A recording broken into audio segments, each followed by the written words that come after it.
When I was researching the work necessary to reinforce the chassis on my Discovery, I found out from various YouTube experts that if you're going to make splice joints in a chassis member, you can't make a perpendicular cut and that all joints have to be made at an angle.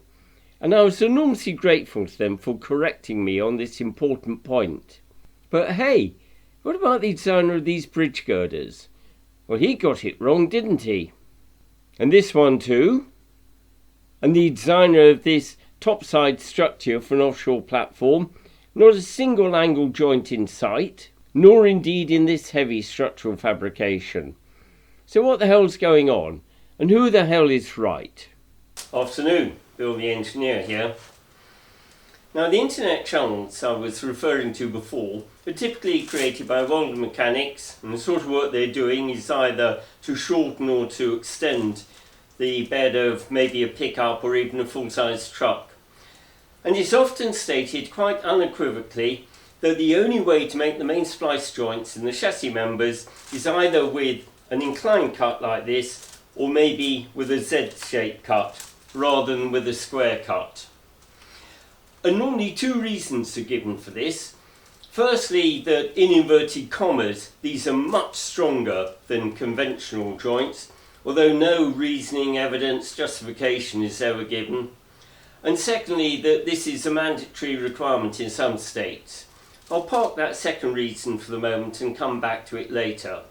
So what I want to do is I want to look at a typical chassis member and look at its strength with two different joint profiles and see which the stronger is. And the case which I've assumed is the longitudinal chassis rail from a Defender 110. Now overwhelmingly, the usual failure mechanism for any beam member is ductile failure in bending. And so too much load supplied, it gets a permanent set, and even when the load is removed, it's still bent. And that is a failed member, and that's the one I'm going to be looking at. Now of necessity, this is going to be a technical video. I've already gone part way down this path in my previous video, how strong does it need to be? And if you haven't seen that, I'd encourage you to look at it because it does give a lot of the groundwork. But I also need to extend the technical areas in several directions, and rather than try to give a detailed explanation myself, I'm going to include some references to other videos on YouTube, and they're absolutely excellent and they explain the subject much better than I could hope to do. Things like beam stresses, failure criteria, and Moore's circle. Now if you're not technically inclined or you don't want to watch these videos, it doesn't matter. I will try to present this video in a way so that even if you aren't following the fine detail of it, you're still going to get the gist of it and follow the thrust of my argument and see how I came to my final conclusion. So if you're ready, get on with it. We're now going to follow exactly the same procedure which I followed in the previous video. We have here the dimensions of the vehicle, and we know what the axle loads are, and from that we can calculate the distributed load acting on the chassis members. I've assumed one value over the front half of the vehicle and a different value over the rear half. Now, knowing the distributed load acting on the chassis members, we can calculate firstly the shear force diagram, starting at 0 at the front of the vehicle, coming to a local maximum at the front spring carrier, change the sign. In midspan between the two axles, the shear force is 0, coming to a maximum at the rear spring carrier, change of sign, and then 0 at the rear. And the maximum shear force anywhere is just in front of the rear spring carrier, and that's about 860 kilograms. We can likewise calculate the bending moment diagram for the two chassis rails. We start off at the value 0 at the front of the vehicle. We reach a local minimum just in front of the front spring carrier. When I say minimum, this is a negative bending moment. It's what we call a hogging moment, and the deflected shape of the chassis rail at this point is convex upwards. We reach an absolute maximum bending moment in the midspan between the two axles. This is a positive bending moment. It's what we call sagging, and the deflected shape is convex downwards. We reach another local minimum just in front of the rear spring carrier, and it reduces again to 0 at the back of the vehicle. Now, knowing the bending moment and shear forces acting across the section, we can calculate the internal system of stresses to resist this. So, for example, if we have a bending moment M acting in the clockwise direction, this is resisted by these stresses which act along the section, in this case compressive in the top half, passing through 0 on the centroid of the section and tensile in the bottom half. And the maximum values occur on the top and bottom faces of the section. And likewise, the shear force is resisted by shear stresses, in this case acting parallel to this section, and the magnitude starting at 0 at the top face, passing through maximum on the centroid of the section and reducing to 0 on the bottom face. The relationship between the applied bending moment and the induced bending stresses, and between the shear force and the shear stresses, are given by the section properties. And the section properties are purely geometric properties which depend on the dimensions, and in particular on the overall depth of the section, the width, and on the plate thickness. But these section properties vary across the cross-section, and I'm interested in 3 locations. Firstly, on the extreme top fibre here, and then here just beneath the fillet radius, and here on the centroid of the section. Now, the critical parameter for calculating bending stresses is the elastic modulus, which is called J. I got a value for here and here, but I don't have a value here on the centroid because the bending stresses here is 0. And likewise, the shear coefficient, I don't have a value here because the shear stresses here is 0, but I got values both at 0.2 and 0.3. And we will be using these values later on in the calculation. I now want to investigate the strength of a chassis member which has an angled splice joint. So this is the cut surface. We've got a vertical cut which goes through the top flange and down to the bottom of the fillet radius. We've got 45-degree angled cut through the web, and then a vertical portion at the bottom. And here are the 3 locations of interest for which I've calculated the section properties. And we are considering the case of a splice joint just in front of the rear spring carrier, and this might be typical cut position if you're lengthening or shortening the chassis. And if you recall, at this section we have the maximum shear force, which is 860 kilograms force, and a corresponding bending moment here of 1.4 kilonewton meters. I'm firstly going to look at the status stress on the top flange at 0.1, and here we have pure bending, and the bending stress is given by the bending moment divided by the elastic modulus at that point, which is 38.9 newtons per millimeter squared. I've also plotted this on Moore's circle, which gives a complete description of the status stress at any point, and anyone who's interested, I'd encourage them to look at the video on Moore's circle. In Moore's circle, you've got the normal or the direct stress on the horizontal axis and the shear stress on the vertical axis. So here we've got the bending stress, 38.9 newtons per millimeter squared. We got no shear stress, and that gives the coordinates of this point. The origin here, we still got 0 shear stress, but this item here would be the vertical stress acting through the flange, which is 0. I now want to look at the status stress in the sidewall of the member just below the fillet radius. And as before, we've got a bending stress, 33.7 newtons per millimeter squared, lower than before. But we've also got a shear stress, in this case 10.5 newtons per millimeter squared. But when we've got a combined status stress like this, how can we compare this to the uniaxial stress which we have on the top flange? And it's here that Moore's circle comes into its own. So we plot this status stress here. We also know the status stress at 90 degrees which plots on the other side of the circle here. We can then calculate the radius of Moore's circle using simple Pythagoras theorem, and we can then calculate the maximum and minimum principal stresses. Now the principal stresses are the direct stresses measured in the direction where the shear stress is 0. And these have the value of 36.7 and -3 newtons per millimetre squared.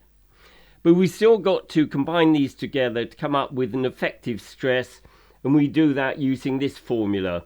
And you'll find this detailed in the video on failure theories. And this gives us a final number of 27.1 newtons per millimetre squared. And that's the equivalent uniaxial stress. We now look at the status stress in the web at the centroid of the section, 0.3, and we calculate zero bending stress but a shear stress of 17.1 newtons per millimetre squared. Same procedure as before. We plot the known point on Moore's circle, and from that we can calculate the maximum and minimum principal stresses. Now these are on the circle at 90 degrees, the direction of the shear stress, but in real life that's at 45 degrees. And so we have a tensile stress in this direction, 17.1 newtons per millimetre squared, and a compressive stress in that direction of the same magnitude. And we combine these two principal stresses as before to come up with the equivalent uniaxial stress, which turns out to be 20.9 newtons per millimetre squared. To summarise, we've looked at the status stress at 3 points through the cross-section of this chassis member. We find the one which governs. It's the bending stress in the top and bottom flanges, 38.9 newtons per millimetre squared. Now if, for example, it's made out of mild steel with yield stress typically 250 newtons per millimetre squared, we find the stress ratio is only 0.16, or in other words a factor of safety of 6.25. Now if we raise the design load by a factor of 6, it isn't actually going to fail. What's going to happen is we're going to start to get yielding top and bottom flanges, the member's going to start to bend, and it won't perform its design function. It will be shedding load into the bodywork. And so this is the defined failure load for this chassis member. I'd now like to repeat the analysis for the case where we've got a square cut and splice joint going through the chassis member, and then behold, the results are exactly the same. Yielding is governed by the stress in the top and bottom flange. We're going to get the same factor of safety. No difference whatsoever. One point I would make, and that is in the preceding analysis, at no point did the angle of the splice joint enter into the analysis. It's completely irrelevant. Well, I hope I've been able to demonstrate to you through the analysis, and even if you didn't understand the fine detail, and that is that the configuration of the splice joint has zero effect on the failure load on the chassis member. But I've got another argument to use which doesn't depend on analysis at all. And here I appeal to the AISC 360 design code, written by the American Institute of Steel Construction, probably the most widely used design code for steel structures worldwide. And here it states in the section on welded connections that for competently formed butt welds and using the correct filler material or electrode, for the cases of tension, compression and shear, i.e. all of the normal load components, the strength of the joint is determined by the strength of the base metal and not the joint itself. So all of these people who are so worried about whether we've got square joints, inclined joints, whatever, they're simply barking up the wrong tree. You know, even after all this work, I was left a little bit dissatisfied. I was wondering if there weren't one or two special situations for which these unusual joint configurations had their place.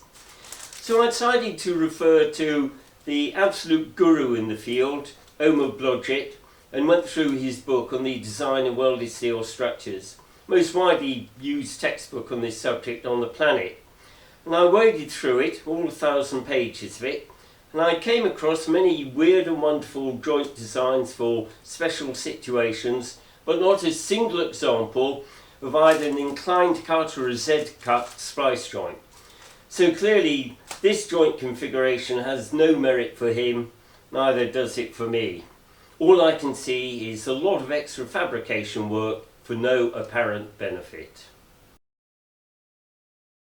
Finally, we come to the apparent requirement by some authorities that splice joints in chassis members have to be made at an angle. And I am told that this pertains in Australia, New Zealand and Canada, although I haven't seen these regulations myself, so I don't really know what lies behind them. Now, these regulations clearly only apply to chassis modifications. They don't apply to new vehicles. You just look at the chassis of any big truck or semi-trailer, and if there are butt joints in main chassis members, they are all square cut. And I've looked at dozens over the past few months out of interest. Now, I've been scratching my head as to where the requirement for the inclined splice joint comes from. And the only explanation I can think of goes back to the very early days of welded structures. I'm talking about the Second World War and the years shortly thereafter. And not very much was known about welded joints, and the steels were very poor quality. Now, this little section's an addendum to the video as originally published. And I've been really struggling to try and understand the reason for these complicated joint profiles as used in chassis modifications. And there is a problem here, and that is, in the manufacture of new vehicles, of trucks and semi-trailers, the use of square butt joints is perfectly acceptable, but somehow they're a complete no-no when you come to chassis modifications. That can't be right. Now, I struggled to find an engineering justification for these requirements, and I came out with a rather feeble argument based on brittle fracture, which I didn't really even believe myself. But then one of my subscribers, A.D. Larson, he pointed out that these joints are exactly what are used in timber structures. And he's right. And they're called scarf joints, and they've been used for hundreds of years, including in this converted barn where I live. Now, in timber structures, there's a reason for them. And that is, until the advent of the gang nail plate, it was very difficult to design joints to transmit shear forces. And in the scarf joint, you have one half bearing down on the other, and hence the shear gets transmitted. They couldn't incidentally transmit bending moments, but that's a different story. However, this isn't an issue in steel structures. Shear is not a problem. So what do I think happened? I think in the early days people just copied what they were doing previously with timber structures without asking the reason why, and somehow this got incorporated into various vehicle construction regulations. Now, all I'd ask is that if there's anyone watching this video working for a government department dealing with vehicle construction, please go away and look critically at what your requirements are. Because these complicated joints, there's a hell of a lot more fabrication work required in the workshop and a lot more cost to the end customer. And maybe we can start to get a bit of common sense into the subject. Well, that's it for today. I hope you've been able to follow my argument, even if you don't have a technical background, and you understand my conclusion.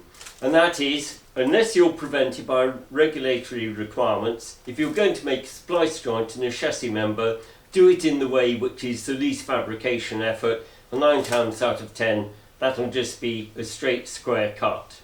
However, I do understand that there will be viewers out there who firmly believe that these alternative joint configurations are much better, and they probably won't accept a single word I've said. That's okay, we're all entitled to our views. If anyone disagrees with my findings, I'll be very happy to engage in a debate via the comments section, but please bring some evidence or justification to support your views. If you merely want to call me an idiot and say I don't know what I'm talking about, I'm not going to reply to the comment, and you'll find it's removed.